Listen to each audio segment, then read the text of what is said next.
तो केम छो बधा मजामां ने तमारा बधानुं स्टडी टेलर थ हार्दिकमां खूब ज स्वागत है। आज આપણે 16 સપ્ટેમ્બર 2020 રોજનું ધ હિન્દુનું ગુજરાતીમાં એનાલિસિસ જોઈશું। આજે 16 સપ્ટેમ્બર એટલે કે વર્લ્ડ ઓઝોન ડે, વિશ્વ ઓઝોન દિવસ છે।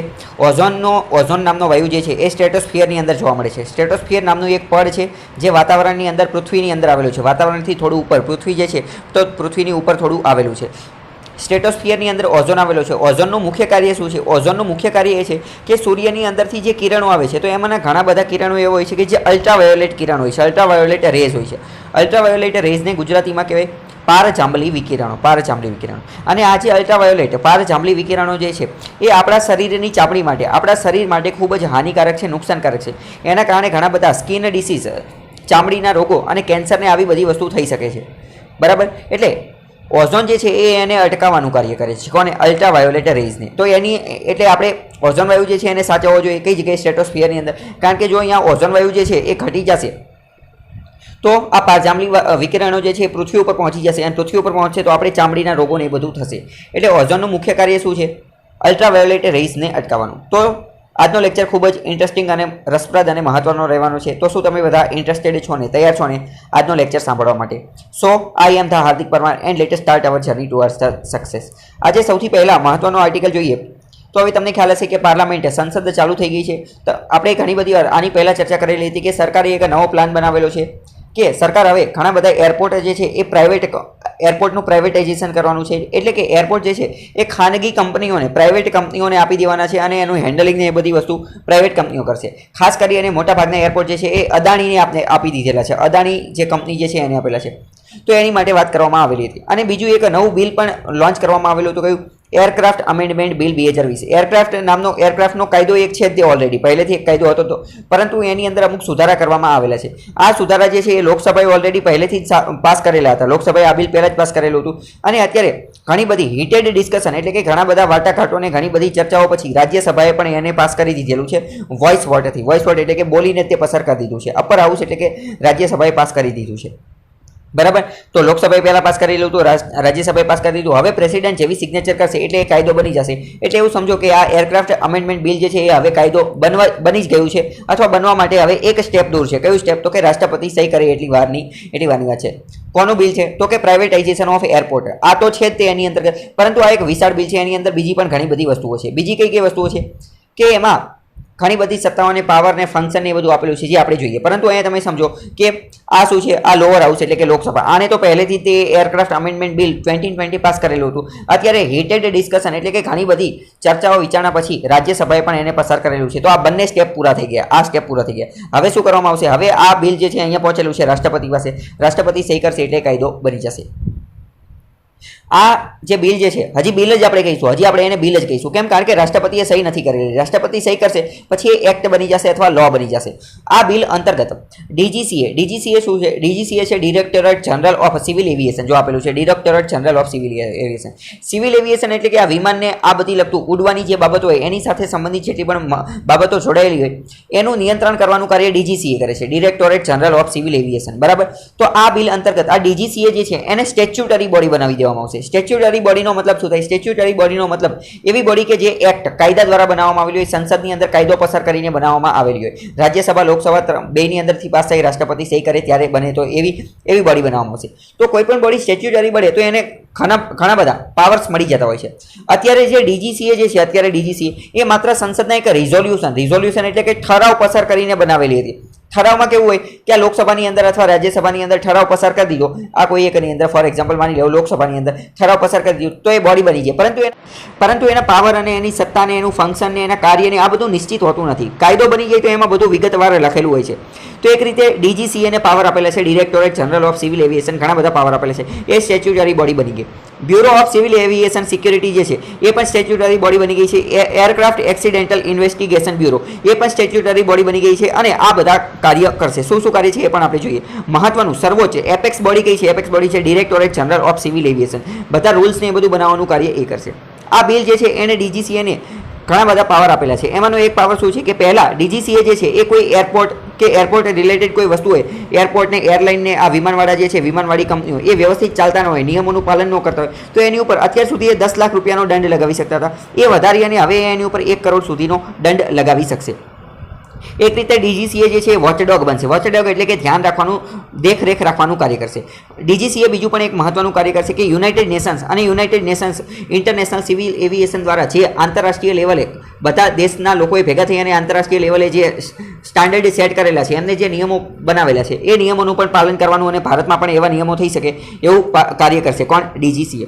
ચેન્જ કરી નાખેલું છે કે પહેલાં હવે રેગ્યુલેટરી બોડી બની ગઈ છે ડીજીસીએ. રેકગ્નાઇઝ એને ઓળખાણ આપેલી છે bureau of civil aviation security, એને પણ ઓળખાણ આપેલી છે સ્ટેચ્યુટરી બોડી જે બનાવેલી છે. અને એરક્રાફ્ટ એક્સિડન્ટ ઇન્વેસ્ટિગેશન આવી પણ એક સંસ્થા બનાવેલી છે, એરક્રાફ્ટ એક્સિડન્ટ ઇન્વેસ્ટિગેશન બ્યુરો, જેના અંતર્ગત શું કરશે કે એરક્રાફ્ટ કદાચ કોઈ પણ વિમાન જે છે એ વિમાનની દુર્ઘટના થઈ ગયેલી હોય, એક્સિડન્ટ થઈ ગયેલું હોય, બરાબર, ગાડીમાં જે એક્સિડન્ટ થયું હોય, વિમાનમાં પણ એક્સિડન્ટ થાય તો ઇન્વેસ્ટિગેશન એનું તપાસ કરવાનું કાર્ય એ કરશે, બરાબર. એ તમને ખબર હોય છે એરક્રાફ્ટના જે આ એરક્રાફ્ટ રિલેટેડ જે એક્સિડન્ટ થતા હોય તો એની માટે એક થોડા સમય પહેલાં તે સોની લીવ ઉપર એક વેબ સિરીઝ આવેલી છે JL15, બરાબર, ટાઈમ ટ્રાવેલ ઉપર છે, તો એ ખૂબ સારી સિરીઝ છે, તમને ટાઈમ મળે તો જોજો. તો એરક્રાફ્ટ એક્સિડેન્ટલ ઇન્વેસ્ટિગેશન બ્યુરો એને સેટઅપ કરવામાં આવેલી છે, એને સ્થાપવામાં આવે છે ગવર્મેન્ટના નોટિફિકેશન દ્વારા. તો એનો કોઈ રોલ જે છે એ નક્કી કરવામાં નહોતો આવેલો, પરંતુ હવે સ્ટેચ્યુટરી બોડી બની ગઈ છે એટલે એનો બધો રોલ ને એ બધું નક્કી કરવામાં. મિક્સ રિએક્શન સંસદની અંદર અને બધા લોકોની વાત કરીએ, આ ડિસ્કશન ચર્ચાઓ દરમિયાન મિક્સ રિએક્શન જોવા મળેલું. કોના વિશે? તો કે એરપોર્ટને જે પ્રાઇવેટીકરણ કરવાનું છે, ખાનગીકરણ, પ્રાઇવેટાઇઝેશન કરવાનું છે, તો એમાં મિક્સ રિએક્શન અમુક એના સમર્થનમાં હતા, અમુક એના વિરોધની અંદર હતા. 6 જેટલા એરપોર્ટ જે છે એને ખાનગી કંપનીઓને વેચી દેવાના છે, પ્રાઇવેટ કંપનીઓને. 6 અદાણી ગ્રુપને આપવાના છે. એક રીતે ઘણા બધા લોકો જે છે કે જે આનો વિરોધ કરી રહ્યા છે કે 6 એરપોર્ટ આપણે અદાણી ગ્રુપને પ્રાઇવેટ હાથમાં આપી દઈએ છીએ, તો ઘણા લોકો વિરોધ કરતા એવું કહે છે કે આ એક રીતે ક્રોનિક કેપિટલિઝમ છે. ક્રોનિક કેપિટલિઝમનો મતલબ શું થાય? પહેલા એ સમજો કેપિટલિઝમનો મતલબ શું થાય. કેપિટલિઝમની અંદર શું હોય તો કે કેપિટલિઝમની અંદર સરકાર જે છે, સરકાર ઇન્ટરફિયર કરતી નથી બહુ જાજી. કંપની જે છે, કંપની બધા જ બિઝનેસ, બધી જ કંપની, બધી જ ઇન્ડસ્ટ્રીઓ પોતપોતાની રીતે નિયમો બનાવે છે, પોતપોતાની રીતે બધી નવી કંપનીને બધું શરૂ કરે છે. સરકાર કોઈ પણ કંપની ઉપર, કોઈ પણ ઇન્ડસ્ટ્રી ઉપર કોઈ પણ પ્રકારની પાબંદી, કોઈ પણ પ્રકારનું નિયંત્રણ રાખતી નથી, બરાબર. પરંતુ ક્રોનિક કેપિટલિઝમમાં કેવું થાય? ક્રોનિક કેપિટલિઝમની અંદર સરકાર જે છે એ સરકારના મનગમતા અમુક લોકોએ, સરકારના મનગમતા અમુક પ્રકારના વ્યક્તિઓ કે જે સરકારની તરફ બોલવાવાળા હોય એની ફેવર કરે છે. ફોર એક્ઝામ્પલ વાત કરીએ તો અહીંયા એવું કહેવામાં આવે છે કે ક્રોનિક કેપિટલિઝમ શા માટે કીધું? કારણ કે અત્યારની સરકાર, આ મોદી સરકાર જે છે એ અદાણીની ફેવર કરી રહી છે, કે એટલે અદાણીને જાણી જોઈને એમને આ 6 જેટલા એરપોર્ટ આપી દીધેલા છે, અદાણી કંપનીને જ આપેલા છે, બરાબર. એટલે કે ક્રોનિક કેપિટલિઝમનું ઉદાહરણ આપેલું છે. ક્રોનિક કેપિટલિઝમનો મતલબ શું? અમુક સરકારના જે ઓળખીતા વ્યક્તિઓ હોય, સરકારના જે જાણીતા માનીતા એ વ્યક્તિઓને તે ફેવરમાં થાય એવા ડિસિઝન લેવા, એમને મદદ થાય એવું કાર્ય કરવું. વોઝ નીડ ટુ ડુ અવે વિથ એરક્રાફ્ટ. જો આ એરક્રાફ્ટ એક્ટ મેં તમને કીધું 1934નો ઓરિજિનલ એક્ટ હતો, 1934માં બના, અત્યારે એનો અમેન્ડમેન્ટ થઈ, સુધારો થઈ અને 2020માં આવશે. બિલ ખૂબ જ ઇમ્પોર્ટન્ટ, ખૂબ જ મહત્વનું છે એવિએશન સેક્ટરના ગ્રોથ માટે. અહીંયા એક વસ્તુ એ પણ સમજો કે 2-3 અમુક નવા એરપોર્ટ પણ બનાવવાના છે, અને કોઈ પણ દેશની અંદર, કોઈ પણ રાજ્યની અંદર, કોઈ પણ શહેરની અંદર નવું એરપોર્ટ બને તો એરપોર્ટ બનવાની સાથે ત્યાં ઘણા બધા વિકાસ થઈ જાય છે, ઘણો બધો વિકાસ થઈ જાય છે, ડેવલપમેન્ટ થઈ જાય છે. કારણ કે જેવું એરપોર્ટ બને તો આજુબાજુમાં રોડ ને એ બધી વસ્તુ બની જાય છે, ટુરિઝમ એક્ટિવિટીને એ બધાને પણ પ્રમોટ થાય છે. એટલે એરપોર્ટ બને એ ખૂબ જ સારી વસ્તુ છે. તો અહીંયા આપણે જોઈએ કે આપણે આગળ જોયું કે કઈ કઈ વસ્તુ બનાવવાની છે. હાવેવર, તેમ છતાં પણ હાવ ધીસ રેગ્યુલેટર્સ, આજે અમુક રેગ્યુલેટર એજન્સી બનાવવામાં આવી છે, ઇન્વેસ્ટિગેશન એ બધું, એમની નિમણૂક કઈ રીતે કરવામાં આવશે એ હજી નક્કી કરવામાં આવેલું નથી. નીડ ટુ ઇન્ક્રીઝ, ભારતની અંદર એરપોર્ટની સંખ્યા વધારવાની જરૂર છે, કારણ કે ભારતે વિકાસ કરવો હોય તો. પરંતુ આ વધારવાની ને એ બધી વસ્તુ જરૂર છે એ તો સાચી વાત, પરંતુ ઘણા બધા એવા એરપોર્ટ છે કે જેને ખૂબ બહુ પહેલાં મંજૂરી મળી ગયેલી છે, તેમ છતાં પણ હજી એનું કામ શરૂ થયેલું નથી. જેમ કે ઉત્તર પ્રદેશની અંદર જેવાર નામનું એરપોર્ટ અને નવી મુંબઈની અંદર, ન્યૂ મુંબઈની અંદર આ એરપોર્ટની મંજૂરી 2007માં મળેલી હતી, તેમ છતાં પણ હજુ એનું કામ શરૂ થયેલું નથી. તમને ખ્યાલ હશે ભારતમાં બધું લેટ થતું હોય છે. ઇસ્યુ ઓફ પ્રાઇવેટાઇઝેશનના ઇસ્યુ બાબતે કહે છે કે દિલ્હી એરપોર્ટ જે છે અને મુંબઈ એરપોર્ટ એને 2006ની અંદર પ્રાઇવેટ કરી ખાનગી હાથોમાં આપી દેવામાં આવેલું હતું, અને એના કારણે એરપોર્ટ ઓથોરિટી ઓફ ઇન્ડિયાને 30,000 કરોડ રૂપિયા મળેલા હતા, બરાબર. 29,000 કરોડ રૂપિયા મળેલા હતા, 29,000 કરોડ રૂપિયા. તો આ પૈસાથી એરપોર્ટ ઓથોરિટી ઓફ ઇન્ડિયાએ ભારતની અંદર ઘણી બધી જગ્યાએ નવા એરપોર્ટ ડેવલપ કરવાનું કાર્ય કરેલું હતું, નવા એરપોર્ટ ડેવલપ કરવાનું. તો એમનું જે પ્રાઇવેટીકરણ, ખાનગીકરણના પક્ષમાં બોલે છે એ લોકો એવું કહે છે કે ખાનગીકરણ, પ્રાઇવેટાઇઝેશન કરવું સારી વસ્તુ છે, કારણ કે એનાથી સરકાર પાસે પૈસા આવે, અને પૈસા આવી જાય એ પૈસાથી એ નવા એરપોર્ટ બનાવી શકે છે. આ એરક્રાફ્ટ અમેન્ડમેન્ટ બિલ 2020ના અમુક કી ફીચર જોઈએ તો પ્રોવાઇડ સ્ટેચ્યુટરી સ્ટેટસ, સ્ટેચ્યુટરી એટલે કે વૈધાનિક સંસ્થા બનાવે છે. કોને? ડીજીસીએને, બીસીએસીને અને એએઆઈબીને. ત્રણેય સ્ટેચ્યુટરી બની ગઈ છે. તો વિધાનવાળા વાક્યમાં પૂછાઈ જાય તો કન્ફ્યુઝ થતા નહીં. DGCA directorate general of civil aviation, BCAS એટલે કે bureau of civil aviation security. આ સિવિલ એવિએશન એટલે કે ઉડવાની જે વિમાનને એ બધાનું સિક્યુરિટી, સુરક્ષાનું ધ્યાન રાખશે. એએઆઈબી શું છે? Aircraft accidental investigation bureau. આ એક રીતનું બ્યુરો હશે કે જે ઇન્વેસ્ટિગેશન તપાસ કરવાનું કાર્ય કરશે એરક્રાફ્ટનો એક્સિડન્ટ થશે એનું. DGCA will carry outside and regulation નિયંત્રણ માટેનું કાર્ય ડીજીસીએ કરશે. રેગ્યુલેટરી ઓવરસાઇટ વિદેશના પણ બધા નિયમો આંતરરાષ્ટ્રીય નિયમોનું ગાઈડલાઇનનું ધ્યાનમાં રાખીને પણ નિયંત્રણ કરશે. એઆઈબી ઇન્વેસ્ટિગેશન એ બધું કરશે, એરક્રાફ્ટનો એક્સિડન્ટ એ બધું થાય. અને ભારતની અંદર એવિએશનની સેફટી સુરક્ષામાં સુધારો થાય એ પણ કાર્ય કરશે. ઇન્ટરનેશનલ ICAO આંતરરાષ્ટ્રીય ઇન્ટરનેશનલ સિવિલ એવિએશન ઓર્ગેનાઇઝેશન એને સેફટી માટે સુરક્ષા માટે જે મેજર્સ જે માપદંડ બનાવેલા છે એનું પાલન કરવાનું કાર્ય કરશે. અને જે પહેલા 10 લાખ રૂપિયાનો દંડ લાગતો હતો એ વધારીને હવે 1 કરોડ રૂપિયા કરી નાખેલો છે. એટલે કે ડીજીસીએ જે છે ડીજીસીએ હવે 1 કરોડ રૂપિયા સુધીનો દંડ લગાવી શકશે. કોની ઉપર? તો કે કોઈ પણ કંપની ઉપર, એવિએશન ઉપર, કંપની ઉપર, આ બધા ઉપર લગાવી શકશે. સેન્ટ્રલ ગવર્મેન્ટ હવે જો અહીંયા આ જે છે પ્રાઇવેટ પ્લેયર એ એરપોર્ટનું લાઇસન્સ ને એ બધું લઈ શકશે, પરંતુ કેન્દ્ર સરકાર આગળ જતા એમને સારું ન લાગે તો એનું લાઇસન્સ કેન્સલ પણ કરી શકે છે અને એનું સર્ટિફિકેટ કેન્સલ પણ કરી શકે છે. એક્ટ એક્ઝેમ્પ્ટેડ એરક્રાફ્ટ, હવે અહીંયા તમારે એ યાદ રાખવાનું છે કે આ એક્ટ અંતર્ગત અમુક પ્રકારના એવા એરક્રાફ્ટ છે કે જે આ એક્ટના કાયદાની એની અંદર સમાવેશ થતો નથી. જેમ કે નેવીના વિમાન હોય અથવા હેલિકોપ્ટર હોય, મિલિટરીના અને એરફોર્સના જે વિમાનને, હેલિકોપ્ટરને, એરક્રાફ્ટને, ફાઇટર જેટને એ બધા હોય તો એનું નિયંત્રણ ડીજીસીએ નહીં કરે. એ આ કાયદામાંથી મુક્ત રાખવામાં આવેલા છે, બરાબર. એનું નિયંત્રણ ડીજીસીએ કરશે નહીં, તો એ પણ તમારે યાદ રાખવાનું છે. બીજો મહત્વનો આર્ટિકલ જોઈએ તો એ ઇસેન્શિયલ કોમોડિટીઝ સાથે સંબંધિત છે. આપણે જ્યારે લોકડાઉન હતું ત્યારે જોયેલું હતું કે ખેડૂતોના ભલા માટે સરકારે એક એગ્રીકલ્ચર રિફોર્મ માટે આ એસેન્શિયલ કોમોડિટીઝ એક્ટ જે છે એનું બિલ જે છે એનો એક વટહુકમ પસાર કરેલો હતો. શું કરેલું હતું? વટહુકમ. એટલે કે વટહુકમ રાષ્ટ્રપતિએ પસાર કરેલો હતો ઇસેન્શિયલ કોમોડિટીઝનો. તો એનું બિલ અત્યારે લોકસભાની અંદર પાસ થઈ ગયેલું છે, તો આપણે એની વાત કરીશું. જેમ કે લોકસભા દ્વારા essential commodities amendment, essential commodities act 1954 પહેલેથી જ છે, પરંતુ અત્યારે એમાં સુધારો કર્યો એટલે અમેન્ડમેન્ટ 2020 ની અંદર એમાં સુધારો થયો, તો એની વાત કરીશું. બિલ પ્રપોઝિસ, બિલની અંદર શું પ્રપોઝ કરવામાં, બિલની અંદર શું લખેલું છે તો કે ડીરેગ્યુલેટ કરવામાં આવશે. અમુક પ્રકારની વસ્તુનું જે નિયંત્રણ જે છે એ નિયંત્રણ છોડવામાં આવશે. હવે એને ગેર નિયંત્રણ કરવામાં આવશે. કોનું નિયંત્રણ? તો કે કઈ વસ્તુનું કેટલું પ્રોડક્શન કરવાનું છે, કઈ વસ્તુનું કેટલો સ્ટોરેજ કરવાનો છે, કઈ વસ્તુની મૂવમેન્ટ કઈ રીતે કરવાની છે, કઈ વસ્તુનો સેલ કઈ રીતે કરવાનો છે, એટલે કે કેટલી વસ્તુ વેચવાની છે.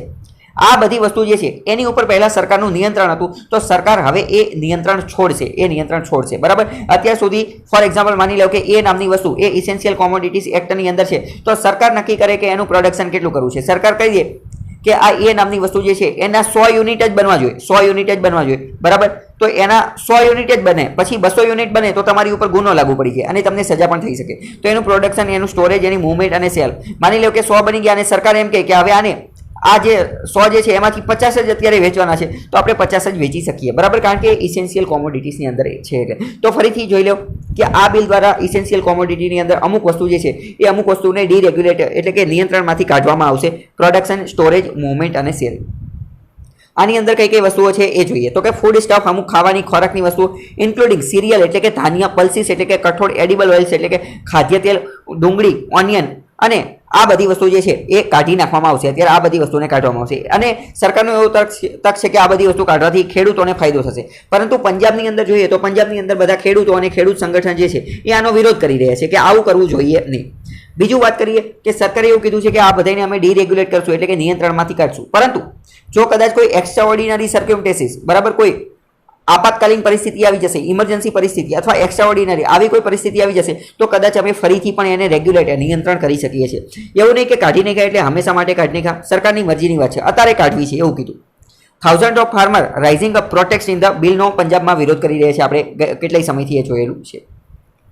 એસેન્શિયલ કોમોડિટી એક્ટ 1954 છે, એમાં કયા કયા સુધારા અમેન્ડમેન્ટ કરવામાં આવે છે તો પ્રપોઝડ અમેન્ડમેન્ટ જોઈએ તો કે સિરિયલ એટલે કે ધાન્ય, પલ્સીસ એટલે કઠોળ, ઓઇલ સીડ્સ એટલે કે આ તેલીબિયા એટલે જેમાંથી તેલ નકળતું હોય એ, એડિબલ ઓઇલ એટલે કે ખાદ્ય તેલ, ઓનિયન એટલે ડુંગળી અને પોટેટોસ એટલે કે બટેકા. આ બધી વસ્તુ, આટલી વસ્તુ જે છે એને ઇસેન્શિયલ કોમોડિટીઝ એક્ટમાંથી કાઢવામાં આવશે, એક્સક્લુડ કરવામાં આવશે. અત્યારે આ બધી વસ્તુ ઇસેન્શિયલ કોમોડિટી એક્ટની અંદર છે તો એ કાઢવામાં આવશે. ઇસેન્શિયલ કોમોડિટીઝ એક્ટની અંદર કોઈ પણ વસ્તુ એટલે શું? એનો મતલબ એ કે સરકાર નક્કી કરશે એનું પ્રોડક્શન કઈ રીતે કરવાનું છે, સરકાર નક્કી કરશે એનું ડિસ્ટ્રીબ્યુશન કઈ રીતે કરવાનું, સરકાર નક્કી કરશે એનું સ્ટોરેજ કઈ રીતે કરવાનું, સરકાર નક્કી કરશે એને સેલ કઈ રીતે કરવાનું. પરંતુ આમાંથી નીકળી જાય તો પછી વેપારી અથવા જે તે વ્યક્તિ ખુદ નક્કી કરે કે મારે કેટલું પ્રોડક્શન કરવું, કેટલી ડિસ્ટ્રીબ્યુશન, કેટલું સેલ, એ બધું આપણે જાતે નક્કી કરીએ. હવે આપણે આના બેનિફિટ, આના ફાયદાની વાત કરીએ તો આના કારણે રિમૂવ ફિયર એટલે કે ખેડૂતો અને આ જે લોકોના મનમાંથી ફિયર એટલે કે ડર નીકળી જશે. પ્રાઇવેટ ઇન્વેસ્ટરના મનમાંથી પણ ડર નીકળી જશે. ઘણી બધી વાર કેવું થતું હોય કે હવે માની લો કે પ્રાઇવેટ ખેલાડી છે, પ્રાઇવેટ ઇન્વેસ્ટર છે, એણે કોઈ પોટેટો બટેકાની ખેતી કરી નાખી અને એક 100 કિલો બટેકા ઉગાડી નાખ્યા અને પછી માની લો કે સરકારે એવો ઇસેન્શિયલ કોમોડિટી એક્ટ અંતર્ગત કહી દે કે હવે સ્ટોરેજ માટે તમે માત્ર 50 કિલો બટેકા જે છે એ જ સ્ટોર કરી શકશો, આની કરતાં વધારે સ્ટોર કરશો નહીં. તો હવે જેણે આ 100 કિલો બટેકા વાવી નાખેલા છે તો એની માટે એને આ બીજા 50 કિલો જે છે એનું શું કરશે? તો એને તો તાત્કાલિક એનો નિકાલ કરવો પડશે. એટલે આવી રીતે એક ફાયદો થશે કે હવે ખેડૂતને અને પ્રાઇવેટ ઇન્વેસ્ટર જો એની અંદર હશે તો એને એક રીતે ફ્રીડમ, એક રીતે સ્વતંત્રતા મળશે અને કોઈ રેગ્યુલેશન, કોઈ નિયંત્રણ ને એવું રહેશે નહીં. બરાબર, એક રીતનો ડર નીકળી જશે. બિઝનેસ ઓપરેશન માટે સારી વસ્તુ રહેશે. ફ્રીડમ ટુ પ્રોડ્યુસ, આપણે કેટલી વસ્તુ પ્રોડ્યુસ કરવી છે એ આપણી સ્વતંત્રતા રહેશે. હોલ્ડ, મૂવ, ડિસ્ટ્રીબ્યુટ આપણી ઉપર આધાર રહેશે કે આપણે પાક ક્યાં વેચવો છે, કઈ જગ્યાએ વેચવો, કેવી રીતે વેચવો, કેટલું ઉત્પાદન કરવું, કેટલો સપ્લાય કરવો, કેટલો ડિસ્ટ્રીબ્યુટ કરવું, બધું આપણી ઉપર એટલે કે ખેડૂત ઉપર અથવા જે તે વ્યક્તિ ઉપર રહેશે.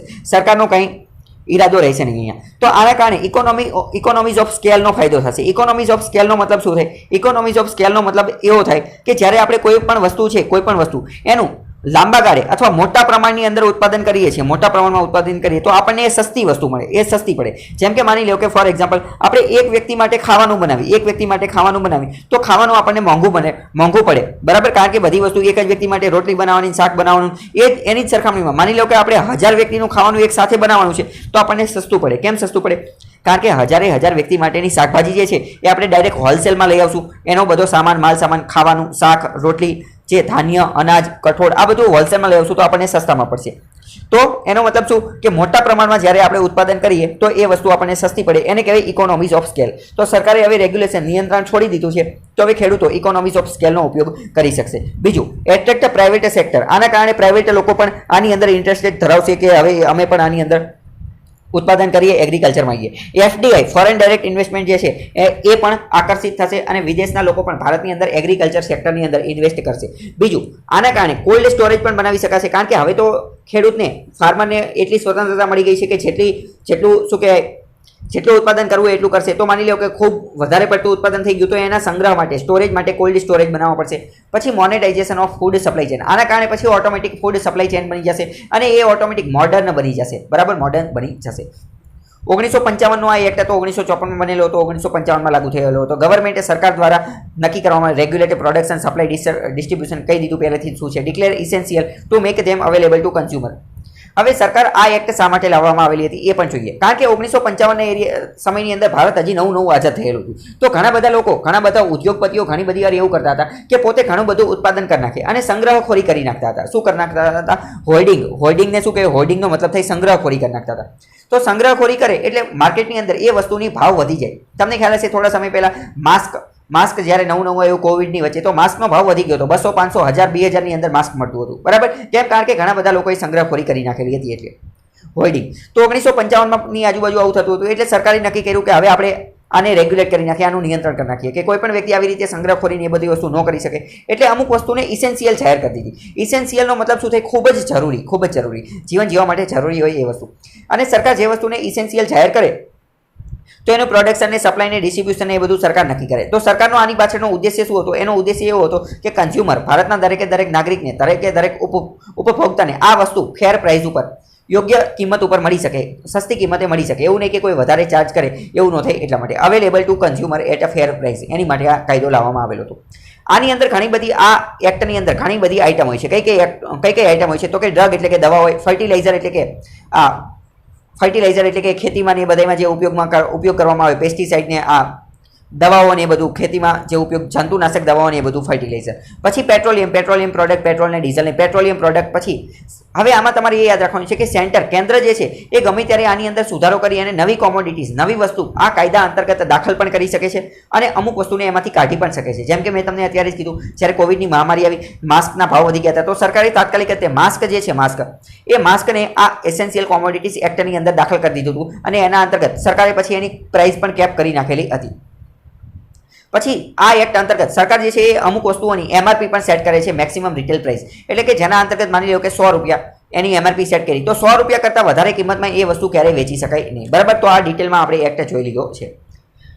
બીજો મહત્વનો આર્ટિકલ જોઈએ તો ફોરકાસ્ટ ઓફ હેવી રેન્સ, ખૂબ જ વધારે વરસાદ આવેલો છે ભારતની અંદર. ફોરકાસ્ટ આગાહી એવી થયેલી હતી કે હેવી રેન ખૂબ વધારે વરસાદ આવશે. તો એના કારણે ખેડૂતોની અંદર એક રીતે કન્સર્ન, ચિંતાનો માહોલ જોવા મળે છે, ખાસ કરીને ખરીફ ક્રોપની અંદર. કારણ કે આ વધારે પડતો વરસાદ આવી ગયો છે તો એના કારણે પણ ખરીફ પાકને નુકસાન થઈ રહ્યું છે.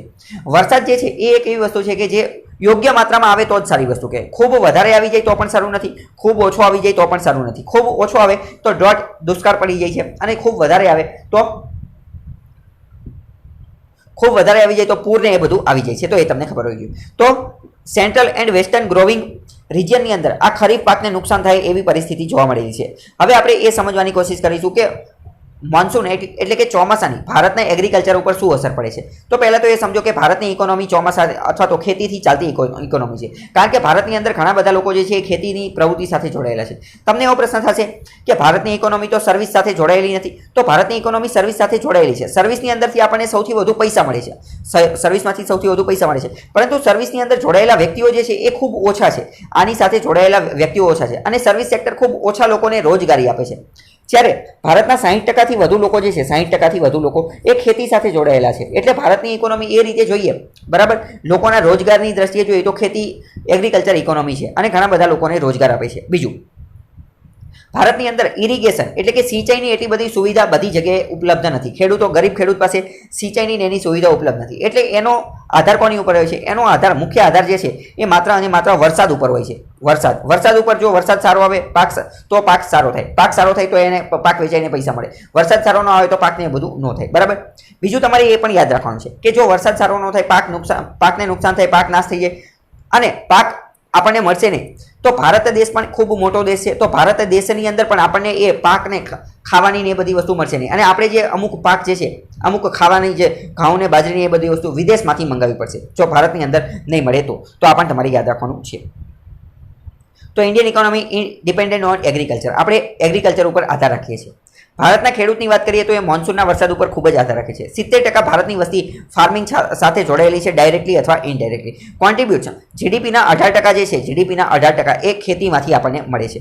ખરીફ ક્રોપની વાત કરીએ, ખરીફ ક્રોપ એટલે શું થાય? ખરીફ ક્રોપ એટલે કે ચોમાસું ક્રોપ, ચોમાસું પાક હોય એને ખરીફ ક્રોપ કહેવાય. Performs south waste monsoon, south waste monsoon એટલે કે દક્ષિણ પશ્ચિમ જે વરસાદ જે છે એ ખરીફ ક્રોપને ડિપેન્ડ એની ઉપર રહે છે. ક્રોપ ફેલિયર, ઘણી બધી વાર ક્રોપ જે છે, પાક એ ફેલ થઈ જાય છે, બરાબર. એ શું થઈ જાય છે? ફેલ થઈ જાય છે. કોના કારણે? તો કે ડેફિસિટ ઓફ રેન, ઘણી બધી વાર ઓછો વરસાદ આવેલો હોય એના કારણે, અને ઘણી બધી વાર એના કારણે ઘણા બધા ફાર્મર, ખેડૂત સ્યુસાઇડ પણ કરતા હોય.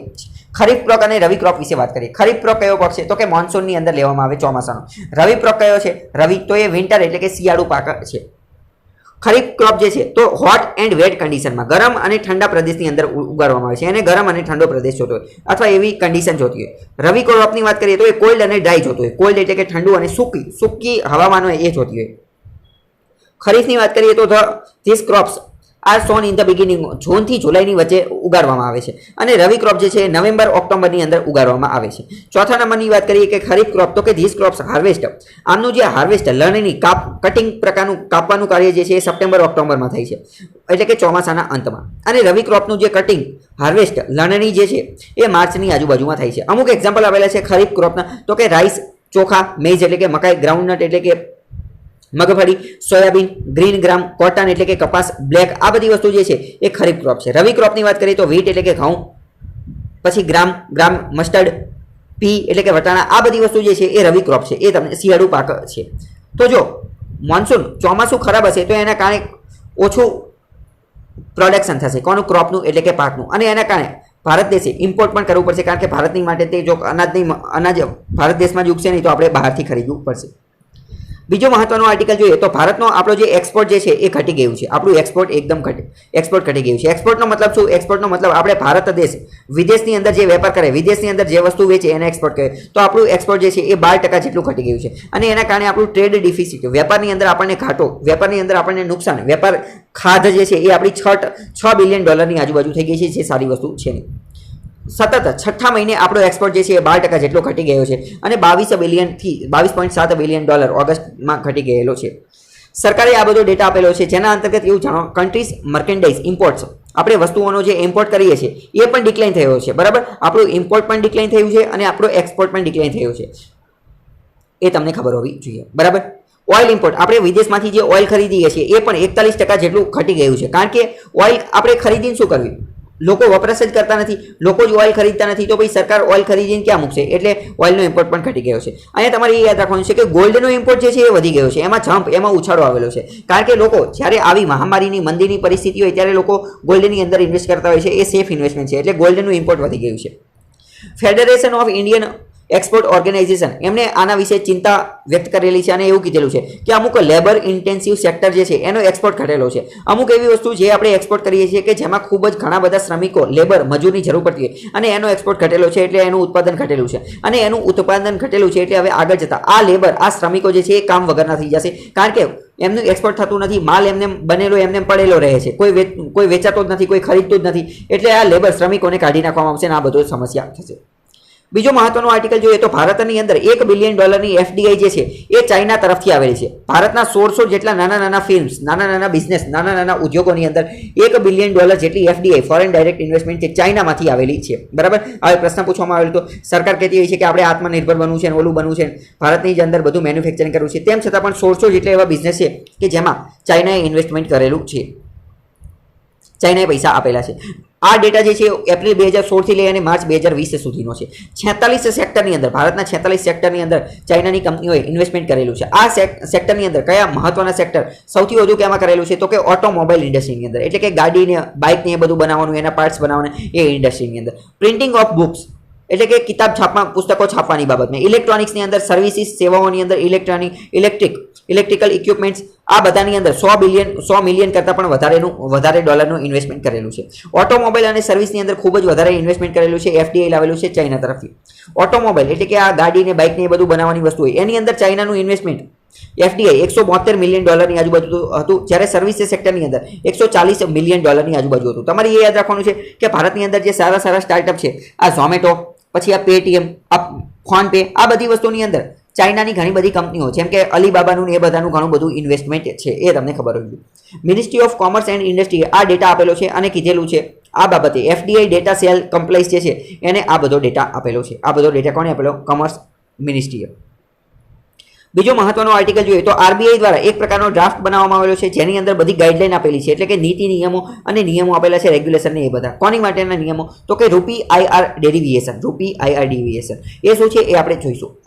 રિઝર્વ બેન્કે પ્રપોઝ કરેલું છે કે અલો કરવામાં આવશે, પરવાનગી આપવામાં આવશે એફપીઆઈને, ફોરેન પોર્ટફોલિયો ઇન્વેસ્ટર, વિદેશના લોકો ભારતની અંદર ઇન્વેસ્ટમેન્ટ રોકાણ કરતા હોય એને પરવાનગી આપવામાં આવશે. શેની? એક્સચેન્જ ટ્રેડેડ રૂપી ઇન્ટરેસ્ટ રેટ ડેરિવેશન ટ્રાન્ઝેક્શન, એવા પ્રકારના ટ્રાન્ઝેક્શન, એવા પ્રકારની લેવડ દેવાની પરવાનગી આપવામાં આવશે. કઈ તો કે એક્સચેન્જ ટ્રેડેડ રૂપી ઇન્ટરેસ્ટ રેટ ડિવાઇડ, એક્સચેન્જ કરવામાં આવશે, વેપાર દ્વારા એક્સચેન્જ કરવામાં આવશે, અને રૂપિયાનો ઇન્ટરેસ્ટ રેટ ડેરિવેશનનો એ કરવામાં આવશે. એ શું છે આપણે જોઈએ, અને એની સીલિંગ જે છે એ 5,000 કરોડની રાખેલી છે, 5,000 કરોડની. ઇન્ટરેસ્ટ રેટ ડેરિવેશન હું તમને ડિટેલમાં સમજાવું છું. Was value is, interest rate ડેરિવેશનનો મતલબ એવો થાય કે જેની વેલ્યુ, જેની કિંમત જે છે, જેનું મૂલ્ય જે છે એ વન ઓર મોર, એક કરતાં વધારે ઇન્ટરેસ્ટ રેટ ઉપર આધાર રાખતું હોય. ઘણી બધી વાર તમને ખ્યાલ હશે કે વ્યાજનો દર જે છે એ વધતો ઘટતો રહેતો હોય. ફ્લોટિંગ ઇન્ટરેસ્ટ રેટ, માની લો કે અત્યારે વ્યાજનો દર 5% છે, આગળ જતાં 4% થઈ જાય, એની આગળ જતાં 6% થઈ જાય, તો જે વધતો ઘટતો રહે માર્કેટના આધારે, જેની અંદર ફ્લક્ચ્યુએશન આવતું હોય, વધારો ઘટાડો થતો હોય, તો એને એ ફ્લોટિંગ ઇન્ટરેસ્ટ રેટ કહેવાય છે. બરાબર. Interest rate instrument, interest rate declines. The proposed directions are aimed encouraging, આના કારણે હાયર નોન રેસિડેન્ટનું પાર્ટિસિપેશન એટલે કે લોક ભાગીદારીને એ બધું થશે. ઇન્ટરેસ્ટ રેટ ડેરિવેટિવની વાત કરીએ તો ઇન્ટરેસ્ટ રેટ ડેરિવેટિવ આ એક રીતનું ફાઇનાન્શિયલ ઇન્સ્ટ્રુમેન્ટ છે. આ એક પ્રકારની વેલ્યુ, એક પ્રકારની કિંમત છે કે જેના આધારે, જેને લિંક કરવામાં આવેલી છે કોની સાથે? Movement of interest rate on rates. અલગ અલગ ઇન્ટરેસ્ટ રેટ હોય ત્યારે આનો ઉપયોગ કરવામાં આવે છે. આ બધી ટેકનિકલ બાબત છે, તો એટલું બધું આપણી માટે મહત્વનું નથી.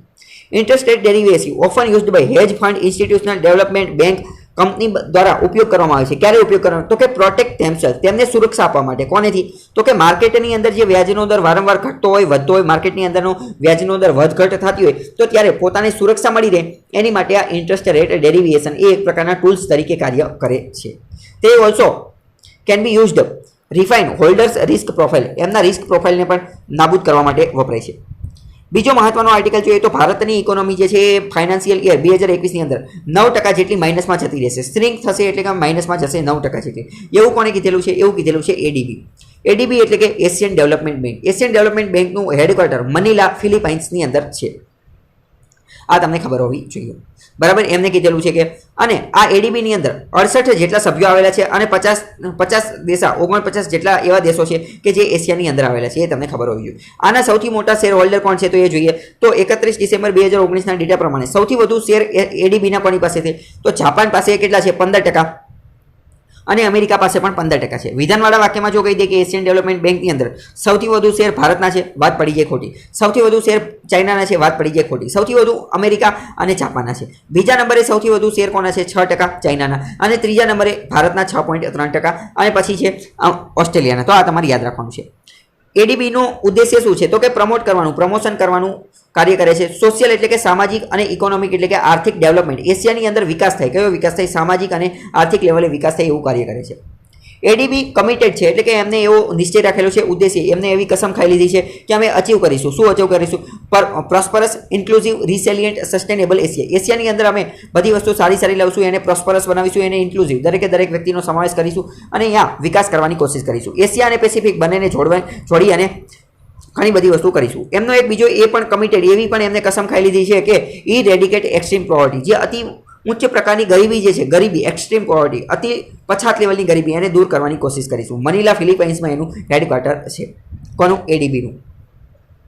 બીજો મહત્વનો આર્ટિકલ જોઈએ તો અમેરિકા દ્વારા ચાઇનાનું જે ટેક્સટાઇલ કાપડ ઉદ્યોગ જે છે એની ઉપર ચાઇનાના અમુક બિઝનેસમેનો, ચાઇનાની અમુક કંપની અમેરિકાની અંદર જે કાપડ વેચતી હતી, એ અમુક કાપડ ઉપર અમેરિકાએ ચાઇનાના અમુક કાપડ ઉપર પ્રતિબંધ મૂકી દીધેલો છે, બેન મૂકી દીધેલો છે. શા માટે? અને એ કયા કાપડ ઉપર એ જોઈએ તો એવા કાપડ કે જે ચાઇનાના ઝિયાનજિંગ પ્રોવિન્સની અંદર બને છે એની ઉપર પ્રતિબંધ મૂકેલો છે. એના નિયમો સ્ટ્રિક્ટ કરી નાખેલા છે. કેમ? કારણ કે તમને ખ્યાલ હશે ઝિયાનજિંગ પ્રોવિન્સની અંદર ઉઈગુર મુસ્લિમનો મુદ્દો ખૂબ જ ચર્ચામાં છે. ઉઈગુર મુસ્લિમ ઉપર ચાઇના ખૂબ જ અત્યાચાર કરી રહ્યું છે. તો અમેરિકાનું એવું કહેવાનું થાય છે કે ઝિયાનજિંગની અંદર જે તમે કાપડ બનાવો છો, ટેક્સટાઇલ બનાવો છો, તો અહીંયા તમે જે ઉઈગુર મુસ્લિમ લોકો જે છે એનું તમે દોહન કરો છો, એનું એક્સપ્લોઇટેશન, એનું શોષણ કરો છો, એને તમે ઇનહ્યુમન, અમાનવીય રીતે રાખો છો અને એમની પાસે બળજબરી મજૂરી કરાવો છો અને પછી આ કાપડ બનાવો છો. એટલે આ એક સારી વસ્તુ નથી. તો અમેરિકાએ એની માટે કર્બ કરી દીધું છે, ઘણા બધા બેન મૂકી દીધેલો છે, અમુક ઇમ્પોઝ રિસ્ટ્રિક્શન, અમુક પ્રકારનું નિયંત્રણ મૂકી દીધેલું છે. તમને પ્રશ્ન થાય તો અમેરિકાએ ચાઇના ઉપર આવું કર્યું તો આપણને શું ફાયદો થાય? આપણને ફાયદો એ થાય કે ભારત પણ ટેક્સટાઇલની અંદર એટલે કે કાપડ ઉદ્યોગની અંદર ખૂબ આગળ છે. તો અમેરિકાએ ચાઇના ઉપર પ્રતિબંધ મૂક્યો તો હવે ભારતના લોકો માટે એક રીતે ઓપોર્ચ્યુનિટી, તક મળી ગઈ છે કે ભારતના લોકો અમેરિકામાં આ કાપડ ઉદ્યોગની બધી વસ્તુ વેચી શકશે. બરાબર. ભારતનો એક્સપોર્ટની વાત કરીએ તો ભારત ટેક્સટાઇલની અંદર એટલે કે કાપડ ઉદ્યોગની અંદર અને ગાર્મેન્ટની અંદર કેટલું એક્સપોર્ટ કરે છે? 2014-15ની અંદર આપણે આ 37ની આજુબાજુ 37% હતું, જે અહીંયા અત્યારે વધી અને 36% એવું બધું થયેલું છે. આ બિલિયનની અંદર બધો ડેટા છે. બરાબર. તો એ તમને ખબર છે. ધીમે ધીમે આપણે વધેલા છીએ. ભારતની ઇકોનોમીની અંદર વાત કરીએ તો ટેક્સટાઇલ, કાપડ ઉદ્યોગની વાત કરીએ તો કાપડ ઉદ્યોગના મેન્યુફેક્ચરિંગની અંદર આપણે 7%નું યોગદાન આપીએ છીએ. 7% જે છે મેન્યુફેક્ચરિંગ થાય એમાંથી 7% કાપડ ઉદ્યોગ ટેક્સટાઇલ સાથે સંબંધિત છે. ટેક્સટાઇલ ઇન્ડસ્ટ્રી જે છે ભારતના જીડીપીની અંદર 2%નું યોગદાન આપે છે અને એક્સપોર્ટની અંદર 12%નું યોગદાન આપે છે, જે ખૂબ સારી વસ્તુ છે. કારણ કે આપણે 12% જેટલું ટેક્સટાઇલ જે છે એ એક્સપોર્ટ કરીએ છીએ. અહીંયા તમે એક વસ્તુ એ પણ યાદ રાખો, ઘણી બધી વાર આપણે જોઈએ છીએ કે આપણે મેક ઇન ઇન્ડિયા પ્રોજેક્ટ બનાવ્યો હતો, આપણે આત્મનિર્ભર ભારત પ્રોજેક્ટ બનાવેલો હતો, જેના અંતર્ગત આપણું મુખ્ય ઉદ્દેશ્ય શું છે કે આપણે સ્વનિર્ભર બની જઈએ.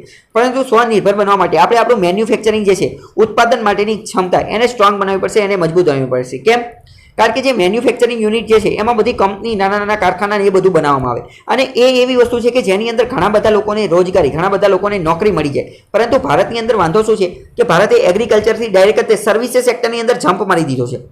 આપણે એગ્રીકલ્ચર સેક્ટરની અંદર પહેલા હતા, ખેતી કરતા હતા બધા, પરંતુ પછી ખેતીમાંથી ડાયરેક્ટ આપણે આ સર્વિસ સેવાઓની અંદર આવી ગયા. સ્ટાર્ટઅપમાં ને બેન્કિંગમાં ને આ અલગ એપ્લિકેશન બનાવવામાં, ઇન્ટરનેટ ને મોબાઈલ ને કોમ્પ્યુટર ને એ બધાની અંદર આવી ગયા. આપણે વચ્ચેનો જે મેન્યુફેક્ચરિંગ ઉત્પાદનનો જે સ્ટેજ હતો એને સ્કીપ કરી નાખેલો. ઉત્પાદનનો સ્ટેજ જે છે એને સ્કીપ કરી શકાય નહીં. કેમ? કારણ કે ઉત્પાદનનું જે પ્રમાણ જે છે ખૂબ મહત્વનું છે. એ જ ઘણા બધા લોકોને રોજગારી આપે છે, એ જ ઘણા બધા લોકોને નોકરી આપે છે. આજે સ્ટાર્ટઅપ ને સર્વિસ સેક્ટર જે છે એ એટલા બધા લોકોને રોજગારી નથી આપી શકતો.